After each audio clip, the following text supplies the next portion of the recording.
Sublime gracia del Señor. Para no perder la costumbre, hermano Cheo, ¿cuál es el tema que estamos estudiando? Hermano Cheo, pero este siempre me la monta.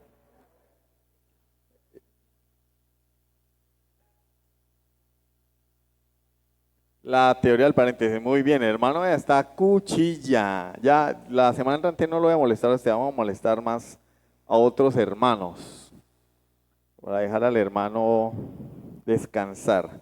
Teoría del paréntesis, el primero es una interpretación literalista de la escritura, un literalismo extremo. El segundo es una dicotomía entre Israel y la iglesia, es decir, una separación entre Israel y la iglesia. Y este tercero, pues, el que estamos viendo y que nos ocupa en esta noche, que es la teoría del paréntesis. La semana pasada no estudiamos el dispensacionalismo, pues porque estábamos con el tema de la Reforma Protestante, conmemorando los 507 años de Reforma Protestante. Hoy volvemos nuevamente a nuestro estudio habitual y como ustedes pueden ver, estamos interpretando Joel capítulo 2 porque los dispensacionalistas afirman que ninguna profecía del Antiguo Testamento se está cumpliendo hoy en la iglesia, sino que esas profecías se cumplirán al final de los tiempos sobre la nación de Israel, lo cual no es cierto porque, como hemos visto en estudios anteriores, todas las profecías del Antiguo Testamento tienen su cumplimiento en Cristo y en la iglesia, y una de ellas es Joel capítulo 2. En Joel capítulo 2, pero lo trae hace referencia a esta profecía en Hechos 2. ¿Qué ocurrió en Hechos 2? El Espíritu Santo descendió allí en el día de Pentecostés sobre la iglesia que estaba esperando el cumplimiento de la promesa de Jesús, hecha en sus evangelios, Evangelio de Juan, Hechos capítulo 1, versículo 8, esperando la llegada del Espíritu Santo. Efectivamente llegó y ellos comenzaron a hablar en otros idiomas. Los presentes, judíos que venían de otros lugares a celebrar Pentecostés, judíos que habían nacido en otros lugares, que por causa de la dispersión sus familias tuvieron que salir, ¿sí? Habitaban en otras naciones y tenían el idioma de otras naciones. Estas personas oyeron la predicación en su idioma nativo y dijeron, ¿qué está pasando acá? Y los judíos que estaban allí presentes, los conciudadanos de allí de Jerusalén, dijeron, esa gente está borracha. Y Pedro dice, no estamos ebrios. Esto que ustedes están viendo, ¿qué? La llegada del Espíritu Santo, hermano, ¿y por qué lo repite otra vez? Porque es que estamos cansados porque yo les aseguro que a algunos todavía no se les ha quedado. Esto que ustedes ven, Hechos capítulo 2, ¿qué vieron ellos? La llegada del Espíritu Santo, y vieron a estos hombres hablando o profetizando en otros idiomas. Esto que ustedes están viendo es el cumplimiento de Joel capítulo 2. Y entonces Pedro literalmente cita Joel capítulo 2, que es el texto que estamos estudiando. De cierto, dice en los postreros días, que no está hablando del Apocalipsis, porque los postreros días se iniciaron con el ascenso de Jesucristo. Repito por enésima vez, ¿por qué postreros días? Porque ya no falta nada. Antes no eran los postreros días porque faltaba todo por cumplir. Cristo no había llegado. Pero una vez llegado Cristo, muerto, resucitado y sentado a la diestra de Dios, ya no falta sino que Él vuelva por segunda vez. Pero Él ya vino y en Él se cumplen todas las profecías y los símbolos del Antiguo Testamento. Entonces por eso se le denominan los postreros días. Derramaré de mi espíritu sobre toda carne, y vuestros hijos y vuestras hijas profetizarán, vuestros jóvenes verán visiones, vuestros ancianos soñarán sueños. Y de cierto sobre mis siervos y sobre mis siervas en aquellos días derramaré de mi espíritu y profetizarán. Y daré prodigios arriba en el cielo y señales abajo en la tierra, sangre y fuego y vapor de humo. El sol se convertirá en tinieblas y la luna en sangre, antes que venga el día del Señor grande y manifiesto, y todo aquel que invocare el nombre del Señor será salvo. Los dispensacionalistas afirman que esto es para el fin de los tiempos. Esto es para el futuro reino milenial, donde todas las personas que estén en ese reino milenial, pues van a experimentar la llenura del Espíritu Santo. El pueblo de Israel que entra al reino milenial va a experimentar la llenura del Espíritu Santo. Lo cual no es cierto porque Pedro, nosotros tenemos que interpretar la Biblia con lo que la Biblia dice, no según nuestras ideas preconcebidas. Pedro está diciendo, no está diciendo que esto se cumplirá en un futuro. Si esa fuera la intención de Jesús, si esa fuera la intención del Espíritu Santo, cuando inspiró a Lucas a recopilar toda esta información y a plasmarla en el libro de los Hechos, pues hubiera sido la ocasión perfecta para que Pedro hubiera dicho bueno, esto que están viendo ustedes no es el cumplimiento de Joel, es un anticipo, pero Joel se va a cumplir en el futuro reino milenial. No, Pedro está diciendo, esto es el cumplimiento de Joel capítulo 2. Y pues ya vimos a qué se refiere aquello ya interpretamos, ¿sí? Lo que es el hecho de que el derramamiento del Espíritu Santo, la profecía de nuestros hijos, nuestras hijas, visiones, los sueños, eso es el lenguaje. La Biblia también utiliza el lenguaje que ella misma usa. Es decir, ella habla a través del lenguaje contemporáneo o el lenguaje de la época, ¿sí?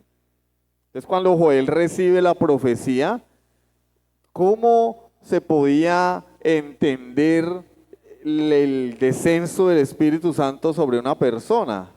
Bueno, que la persona profetizaba, que la persona veía visiones, soñaba sueños. Y es en ese lenguaje que Dios le habla a Joel. Y Pedro lo extrapola o lo trae a la situación particular de Hechos capítulo 2 y dice, estos que están viendo ustedes es lo que Joel profetizó. Es decir, Dios le estaba diciendo a Joel en un lenguaje que él podía conocer, que él podía entender lo que era la llenura del Espíritu Santo, lo que era la llegada del Espíritu Santo. Y Pedro entiende la llegada del Espíritu Santo como eso y como lo que estaba aconteciendo en ese momento. ¿Qué aconteció en ese momento? Que estaban hablando en otros idiomas. Porque esa era la señal visible de que una persona había recibido, ¿sí?, el Espíritu Santo. En este contexto. No todas las personas, estamos hablando, porque nosotros cuando vimos el tema del Espíritu Santo, vimos cómo el Señor descendió a través de su Espíritu en 3 grupos de personas diferentes, dándole cumplimiento a Hechos 1:8, los judíos, los samaritanos y los gentiles.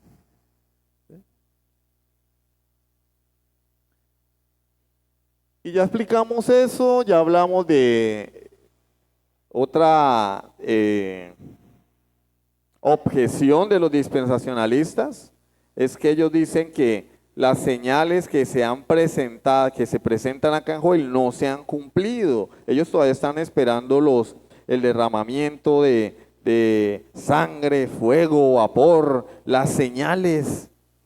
Están esperando que el sol se convierta en tinieblas y la luna en sangre. Y pues no físicamente hablando, ¿sí? Y astronómicamente hablando es imposible, o sea, el sol no se puede convertir en tinieblas. La luna no se puede convertir en sangre porque la luna es una roca. No, pero Dios puede hacer el milagrito, sí, pero pues, los milagros también tienen que interpretarse a la luz de lo que la Biblia enseña y el contexto. Pedro está diciendo, oído, ¿por qué repito tanto? Quiero que se nos quede grabado. Pedro está diciendo que lo que está sucediendo es lo que Joel escribió. Si Pedro dice que el hecho de que una persona hable en otros idiomas, eso significa que el sol se oscureció, pues yo tengo que creerlo. ¿Sí me entienden? En ese momento el sol no se oscureció. En ese momento la luna no se convirtió en sangre. En ese momento no cayó fuego del cielo. ¿O sí? Pero Pedro está diciendo que sí. Pedro dice, esto es lo que Joel profetizó. Y yo tengo que creerlo. Porque es la interpretación que los representantes de Cristo en la tierra le están dando a las escrituras del Antiguo Testamento. Yo tengo que en primer lugar creerlo. Pedro lo dice, lo creo. Ahora bien, yo empiezo a decir, bueno, ¿y por qué Pedro lo dijo? Porque Pedro lo interpreta así. Ahora vamos entonces a desglosarlo. Porque Pedro me dice que el hecho de que haya un poco de gente hablando en otros idiomas, la palabra de Dios, ¿eso qué tiene que ver con la sangre, el fuego, el vapor de humo? ¿Qué tiene que ver? ¿En qué momento el sol se oscureció allá? Ni siquiera hay un eclipse registrado. Bueno, entonces tenemos que ir a la escritura y con la misma escritura interpretar esto. Por eso le digo, les estoy diciendo, Joel recibió la profecía en un lenguaje que él podía, que él usaba y que él podría entender. Lo que él necesitaba conocer. Ahora nosotros que estamos en el tiempo de la iglesia, miramos hacia atrás y decimos, ah, sí, eso ya se cumplió. Eso significa tal cosa. Pero Joel no. Joel entendía lo que Dios le decía. Pero él no podía contemplar realmente lo que significaba el descenso del Espíritu Santo sobre toda tribu, pueblo, lengua y nación solo por creer en Cristo. Entonces vamos a continuar tratando esta objeción de los dispensacionalistas. Joel usa este lenguaje de cataclismos. ¿Sí? Hablamos de Apocalipsis capítulo 6, si recuerdan, Apocalipsis 6, los 4 jinetes son los juicios de Dios sobre la tierra por causa de la incredulidad. ¿Sí? El primer jinete es el avance del evangelio. La iglesia que avanza predicando el evangelio. Y los demás jinetes son juicios que ocurren a lo largo de toda la historia. El primer jinete no es el anticristo, olvídense de eso, sáquenselo de la cabeza. El primer jinete no es el anticristo, el primer jinete es la iglesia que avanza a lo largo de toda la historia predicando el evangelio. Por eso el jinete es blanco y por eso el caballo es blanco, perdón, y el jinete, lo más seguro es que el jinete era árabe, porque de esa raza, ¿sí? Judío o algo así. El jinete dice que se le dio autoridad, salió venciendo y para vencer. Y esa ahí se cumple la gran comisión, Mateo 28, 19 al 20. Toda potestad me da en los cielos y en la tierra, por tanto, id. Y el Señor comisiona a la iglesia y la empodera para llevar a cabo la labor. Las puertas del Hades no prevalecerán contra ella. Ahora la iglesia tiene autoridad para vencer a las tinieblas a través de la predicación del evangelio. Ese es el caballo blanco. Tiene más sentido que decir que es el anticristo, que va a venir en el futuro, que no se sabe si es gay, que no se sabe si es va a salir el gobierno mundial. No. Eso son películas. Entonces, deseamos también que Como parte de estos juicios, también cayó un juicio sobre la nación de Israel en el año 70, y tengo que corregir una fecha porque yo dije hace 15 días que el incendio de Roma había sido en el 66, no, fue en el 64. En el 66 fue la rebelión de los judíos, 2 años después. El incendio de Roma, año 64. Año 66, el levantamiento de los judíos tuvieron una disputa con unos griegos, ¿sí?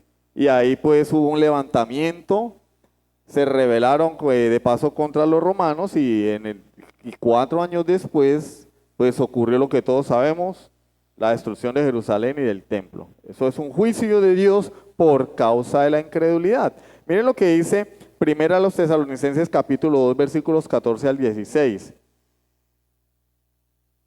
¿Ya lo leímos? ¿Sí? Porque vosotros, hermanos, vinisteis a ser imitadores de las iglesias de Dios en Cristo Jesús que están en Judea, pues habéis padecido de los de vuestra propia nación las mismas cosas que ellas padecieron de los judíos. ¿Qué hicieron los judíos? Los cuales mataron al Señor Jesús y a sus propios profetas, y a nosotros nos expulsaron, y no agradan a Dios, y se oponen a todos los hombres, impidiéndonos hablar a los gentiles para que estos se salven. O sea, no solamente señalaron a los creyentes, a los cristianos como objetivo de su persecución, sino que no querían que le predicaran a los gentiles. O sea, bueno, está bien, ustedes no quieren creer en Cristo, no crean, pero no querían ni creer en ellos ni que le fuera predicado el evangelio a los gentiles. Dice: así colman ellos siempre la medida de sus pecados, pues vino sobre ellos la ira hasta el extremo. Y si bien Pablo acá no está profetizando la tribulación del año 70 después de Cristo, ¿sí? No, esto no es una profecía que es que el Señor aquí le mostró a Pablo lo que iba a suceder. No. Esto es una declaración general, ¿sí? De lo que sucede con aquellos que rechazan el evangelio, con aquellos que son tropiezo para la predicación del evangelio, sin importar si son judíos o si son gentiles. De hecho, aquí en este caso, los que están siendo tropiezos son los mismos gentiles a los hermanos de Tesalónica. Pablo inicia diciendo: ustedes están recibiendo, padeciendo, dice, de los de vuestra propia nación, lo que ellos recibieron de los judíos. Es decir, lo que los judíos le hicieron a ellos se lo estaban haciendo a los tesalonicenses. Y dice Pablo: a ellos les va a pasar lo mismo que a los judíos, la ira de Dios por ser tropiezo y por no creer en Jesucristo. Juicio de Dios. Y dentro de estas cosas, obviamente incluido el asedio a Jerusalén en el año 70. Está incluido allí, pero no podríamos asegurar que aquí Pablo profetizó lo que iba a ocurrir en el año 70. No, eso sería forzar la escritura. No, mire, pero es que dice, hay Pablo, no. Pablo está hablando en términos generales, Lo que sucedió en el año 70 es parte de esto. Mateo capítulo 27, por favor, Mateo 27, 45, estamos hablando de los juicios de Dios. Joel capítulo 2 nos está diciendo que hay juicios de Dios, ¿sí? Sangre, fuego, vapor de humo, el sol se convertirá en tiniebla, la luna en sangre, antes que venga el día del Señor grande y manifiesto. Juicios de Dios para la humanidad incrédula. Para el mundo creyente, derramamiento del Espíritu Santo a lo largo de toda la era evangélica. El que se convertía en el primer siglo, ¿qué recibía? El Espíritu Santo. Y el que rechazaba a Jesús, ¿qué recibía? Juicio de Dios. En el año 1000, en la Edad Media, en plena Edad Media, el que creía en Jesucristo, ¿qué recibía? El Espíritu Santo. El que rechazaba a Cristo, juicio de Dios. Eso es lo que nos está diciendo Pedro utilizando a Joel. Y miren el juicio de Dios, Mateo 27, 45. Mateo 27, 45. Y desde la hora sexta hubo tinieblas sobre toda la tierra hasta la hora novena. ¿Sí? El sol se convertirá en tinieblas. Versículo 51, Mateo 27, 51. He aquí el velo del templo se rasgó en dos, de arriba abajo. ¿Y qué sucedió? La tierra tembló y las rocas se partieron y se abrieron los sepulcros y muchos cuerpos de santos que habían dormido se levantaron. Y saliendo de los sepulcros después de la resurrección de él, vinieron a la santa ciudad y aparecieron a muchos.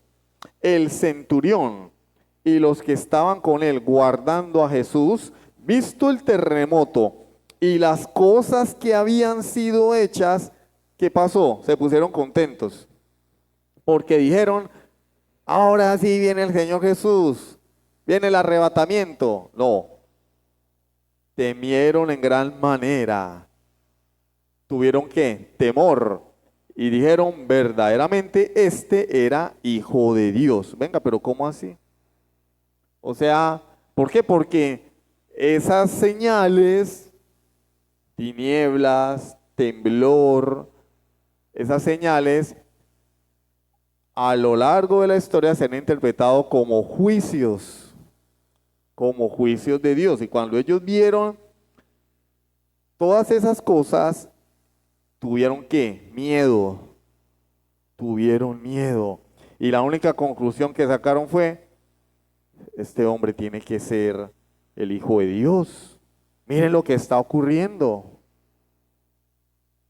Entendieron que estaba cayendo el juicio de Dios. Pero miren cómo Lucas narra paralelamente este episodio en el capítulo 23, Lucas 23, 47 y 48. Lucas 23, 47 y 48. Cuando el centurión vio lo que había acontecido, dio gloria a Dios. El mismo centurión, ¿no? O sea, bueno, en Mateo dice el centurión y los que guardaban a Jesús. En Lucas hace énfasis en el centurión. Cuando el centurión vio lo que había acontecido, dio gloria a Dios diciendo, verdaderamente este hombre era justo. Y toda la multitud de los que estaban presentes en este espectáculo, viendo lo que había acontecido, se pusieron a bailar, ¿no? Se volvían golpeándose el pecho. Nosotros no lo entendemos porque es que hoy en día nosotros no vemos a nadie golpeándose el pecho, pero si utilizamos esa frase para hablar de una persona que está haciendo un acto de contrición o dando una muestra de arrepentimiento o una muestra de dolor. Y estas personas estaban golpeando el pecho que en señal de que estaban entendiendo que estaba cayendo el juicio de Dios. Podríamos decir en cierta manera, yo no podría asegurar que se arrepintieron, pero podríamos decir en cierta manera que en ellos hubo o un arrepentimiento o en ellos hubo remordimiento, porque es que entendieron que el que estaba ahí crucificado era inocente, que habían cometido una injusticia y que el juicio de Dios estaba cayendo sobre ellos. Bueno, es que si tiembla y uno ya, ay, nos vamos a morir. Yo una vez estaba en la universidad, en el último piso de un edificio, estábamos en clase de cálculo y tembló. Y estábamos en el último piso, creo que era como el quinto piso, y se movía así. Y todos, ¡ay, se está temblando! Un temblor. Acá dice que la tierra se abrió, las piedras se quebraron, el sol se oscureció y los muertos salieron de las tumbas. Y uno diría, uy, Resident Evil tenía razón, Resident Evil. Esto es mucho más terrorífico que un simple temblor. Donde eso ocurriera, yo le aseguro que más de uno se le avienta un carro. Pues sí, un señor se suicidó cuando recogieron los billetes de 100 bolívares, que dijeron, no, eso ya no sirve, ya. Y un señor se intentó suicidar porque no se murió, intentó suicidarse. Ahora hágame una cosa de estas, una persona que no tenga entendimiento, el sol se oscurece a plena luz del día, a las 3 de la tarde se oscurece el sol, se abre la tierra, salen los muertos, empiezan a salir los muertos de allí del cementerio, se rompen las rocas. ¿Qué pensaría uno? Es el fin del mundo. ¿Sí o no? Eso nunca ha ocurrido aquí. Que ocurran esas señales al tiempo y que se abran los sepulcros y los muertos salgan. Abuelito, ¿cómo huele feo? Vaya, báñese. Ellos entendieron, se golpearon el pecho. Entendamos que había una multitud de incrédulos que no creían en Cristo, eran judíos, y también había una multitud de gentiles que no creían en Cristo. Entonces estas señales las señales del sol se convertirá en tiniebla, la luna en sangre, hacen referencia al juicio de Dios. Juicio de Dios. De hecho, una de las plagas de Egipto, ¿cuál era? Las tinieblas. Y las tinieblas no llegaron cuando Jesús, porque Dios quería felicitar a los egipcios. Era juicio porque no dejaba salir a Israel. Era juicio, era castigo de Dios. Entonces podemos ir viendo aquí poco a poco cómo la Biblia utiliza el mismo lenguaje de la Biblia. Porque ese es el primer principio de hermenéutica. La Biblia se interpreta a sí misma. Yo quiero saber qué significa el dragón de Apocalipsis. Bueno, tengo que ir a la Biblia y buscar qué dice la Biblia del dragón. Quiero saber qué significa el mar en Apocalipsis. Tengo que ir a la Biblia y buscar en los libros proféticos el simbolismo del mar y qué significa mar. No, a mí me parece que, entonces allá no va a haber agua. Aquí es donde no hay agua, hermano, que no llega casi nunca, le toca a uno estar comprando carrotanques. No está hablando de eso, no está hablando de eso. Es un símbolo, ¿sí? Pero yo, ¿dónde encuentro el significado del símbolo? En la Biblia misma. Otra objeción de los dispensacionalistas es que esto, sangre, fuego, vapor de humo, no ha ocurrido tampoco, obviamente, no ocurrió allí. ¿Qué ocurrió allí? Les repito nuevamente, o respóndanme ustedes a mí, ¿qué ocurrió allí en Pentecostés, Hechos capítulo 2?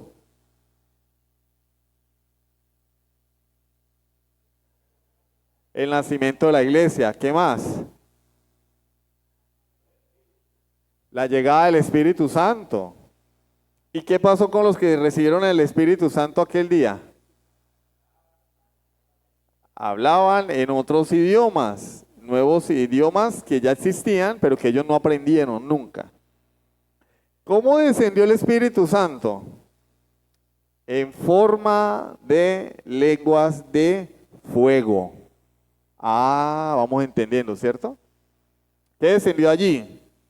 Candela literal que empezó a quemar la gente y morían quemados allí. No, descendió el Espíritu Santo en forma, ¿sí?, física, visible, como en lenguas de fuego.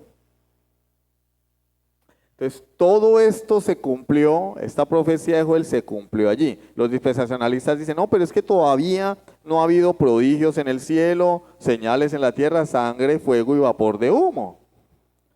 Bueno, eso es lo que dicen los dispensacionalistas, pero dice que esta profecía de Joel se cumplió allí. Hermano, usted dice que se cumplió allí. No, yo no, pero Hechos capítulo 2 está diciendo, esto es lo que profetizó Joel. Bueno, pero dice, ¿y dónde está la sangre, la candela, el vapor de humo? ¿Dónde están las señales? ¿Dónde están los prodigios? Ahí dice que Pedro está diciendo que eso se cumplió. ¿Dónde están? Bueno, vamos para allá.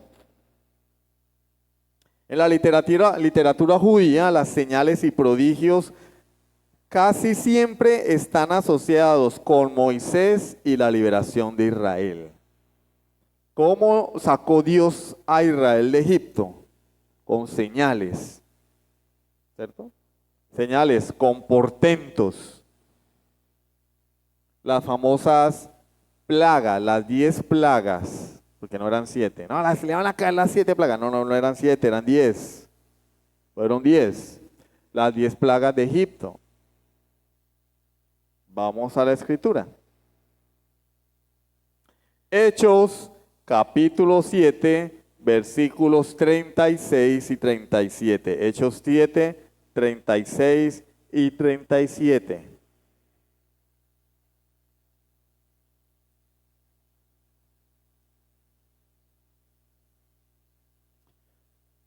Este lo sacó, está hablando de Moisés, habiendo hecho prodigios y señales en tierra de Egipto. ¿Qué dice la profecía? Versículo 19, Hechos 2:19, daré prodigios arriba en el cielo. ¿Qué dice Hechos 7 hablando de Moisés? Moisés lo sacó de Egipto habiendo hecho prodigios y señales en la tierra de Egipto y en el Mar Rojo y en el desierto por 40 años. Este Moisés es el que dijo a los hijos de Israel, profeta os levantará el Señor vuestro Dios de entre vuestros hermanos como a mí.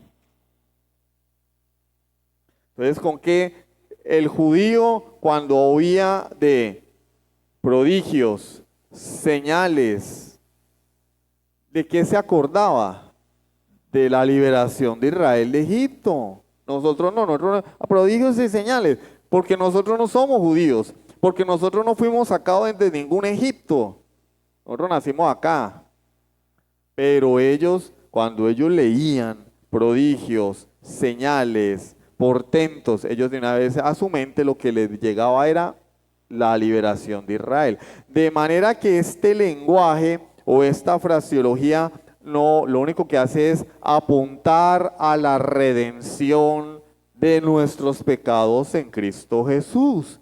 ¿Qué ocurrió allí en Pentecostés? El descenso del Espíritu Santo sobre la iglesia. ¿Qué pasó allí en el primer sermón de Pedro? ¿Cuántas personas se arrepintieron? 3,000 personas se añadieron a la iglesia y esas 3,000 personas recibieron el Espíritu Santo y fueron bautizadas. Es este lenguaje de prodigios en el cielo, señales en la tierra, sangre, fuego y vapor de humo, hace referencia a la redención. ¿Cómo salió de Israel de Egipto? ¿Cómo fue redimido? Porque redención significa eso, liberar de la esclavitud. ¿Cómo fue redimido Israel? A través de señales. Fueron esas señales que para Egipto fueron juicio, fueron las que provocaron que Faraón dejara salir a los israelitas. Pero para los israelitas fue que su redención. Para los egipcios, juicio. Para ellos, redención. Y no es lo mismo que está diciendo Pedro acá. El que cree recibe el Espíritu Santo, pero el que rechaza a Jesús recibe el juicio de Dios. Exactamente lo mismo. Deuteronomio 34, versículos 10 y 12. Mire que esto habla de Jesús. Esto está hablando de Jesús como nuestro Redentor. Precisamente en Hechos capítulo 7 se menciona a Jesús. Profeta os levantará el Señor vuestro Dios de entre vuestros hermanos como a mí. Eso es lo que dijo Moisés. Dios va a levantar un profeta como yo. ¿Qué hizo Moisés? Sacó a Israel de Egipto a través de señales y prodigios. ¿Y qué hizo Jesús? Nos libertó de la esclavitud del pecado a través de ¿qué? De milagros, señales y prodigios. Él vino y respaldó, confirmó su ministerio mesiánico ¿con qué? Con milagros, con señales. ¿Y la señal más grande cuál es? La resurrección de entre los muertos. La que confirma que realmente Él era quien decía ser, el Hijo de Dios. Deuteronomio 34, 10 al 12. Y nunca más se levantó profeta en Israel como Moisés, a quien haya conocido Jehová cara a cara.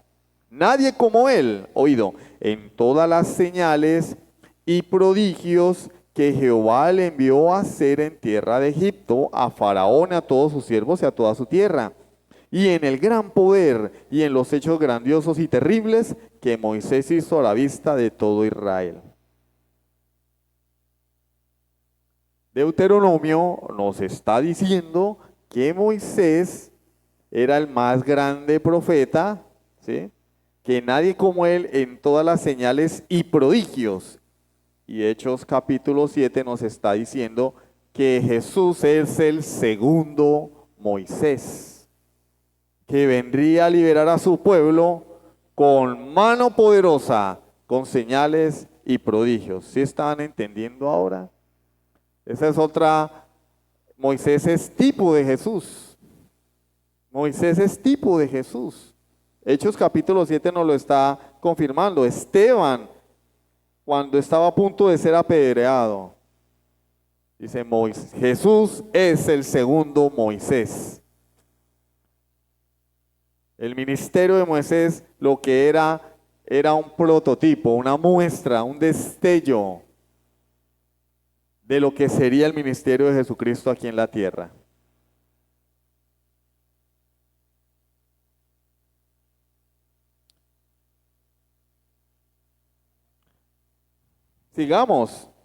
Sigamos para ir concluyendo.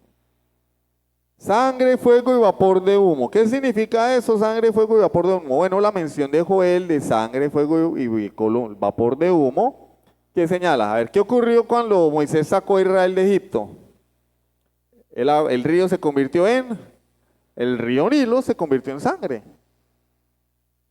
Cuando Dios le habló a Moisés en el monte, ¿qué vio el pueblo de Israel? Vio humo que salía del monte. No se atrevían, vieron truenos que cayeron allí. Entonces, a esto es que se refiere la profecía de Joel, y a eso es lo que se refiere el apóstol Pedro. Cuando Dios saca a Israel de Egipto, lo hace con señales. El agua se convirtió en sangre, cayó granizo del cielo, plagas, y le habla al pueblo cuando el mar se abre para que pasen por lo seco, y cuando Moisés va al monte, rayos, humo, fuego.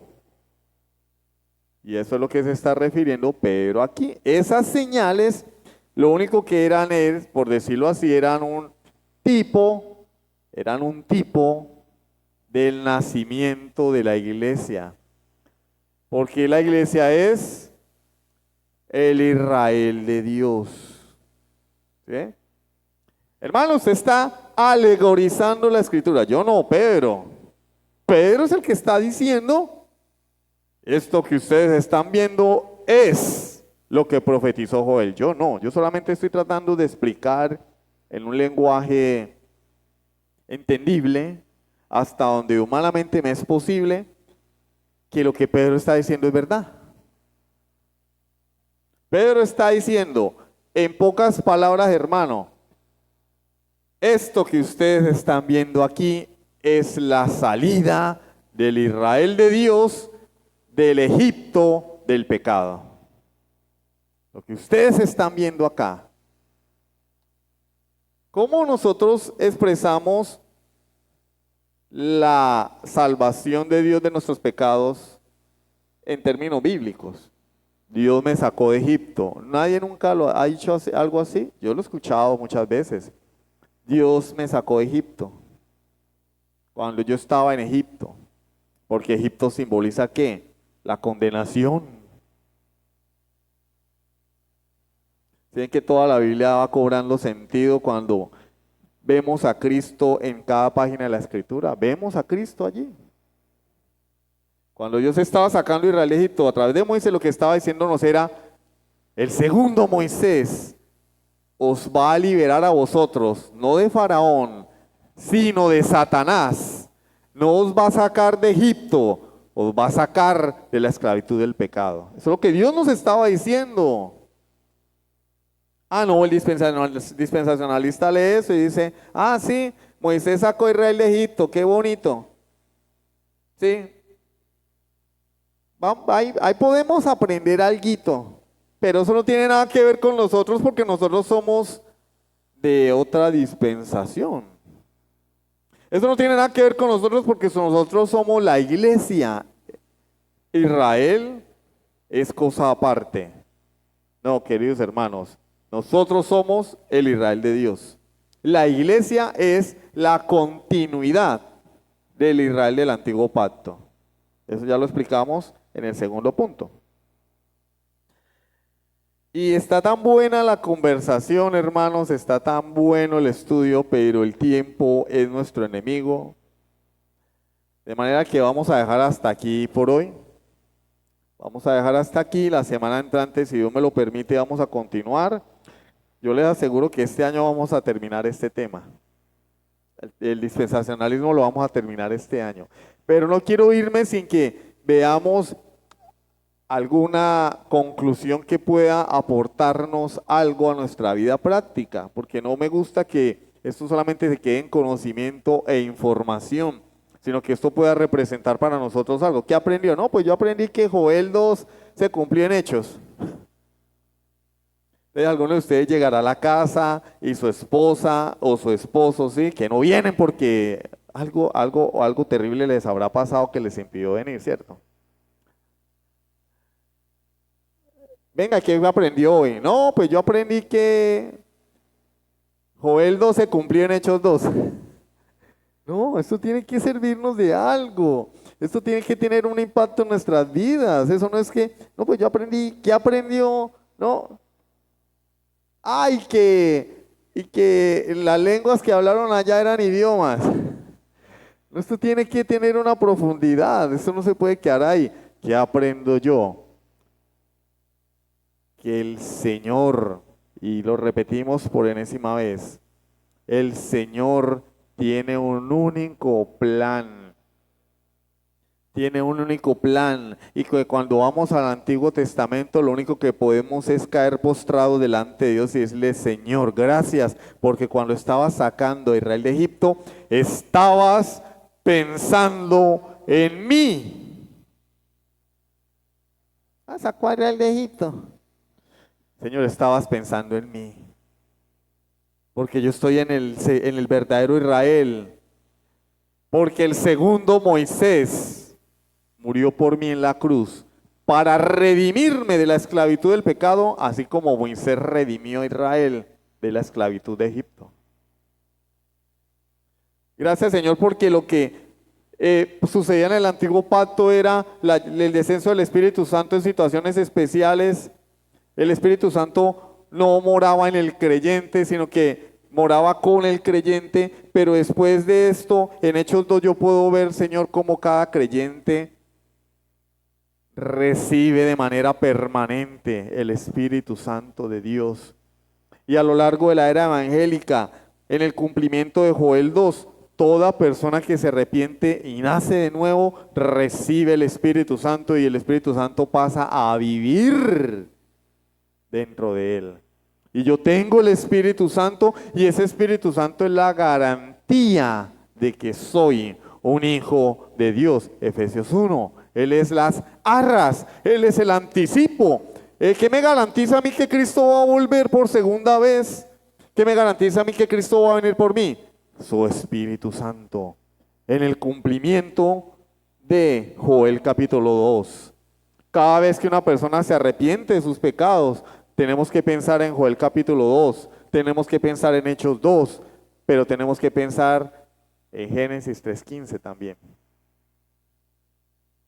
Como toda la Biblia está unida y entrelazada, y hoy podemos disfrutar de este conocimiento que tiene repercusiones en nuestra vida, en un sentir. Esto tiene que llevarnos a caer rendidos a los pies del Señor en adoración, humillados. Señor, gracias, miserable pecador. Y desde tiempos bíblicos yo estaba en tu corazón. Hermano Javier.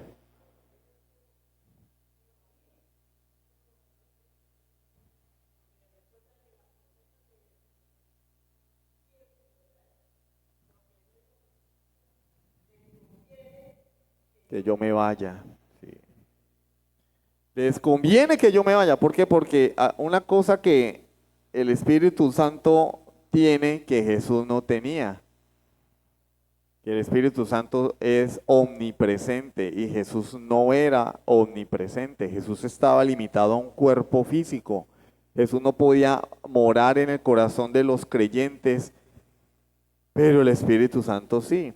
Ahora Jesús, Dios, mora en nuestros corazones a través del Espíritu Santo, que es su Espíritu y que es Dios. Y tenemos que estar agradecidos con el Señor por eso. No pensar que Dios me sale a deber a mí porque yo vengo al culto de oración. Amén. Vamos a orar.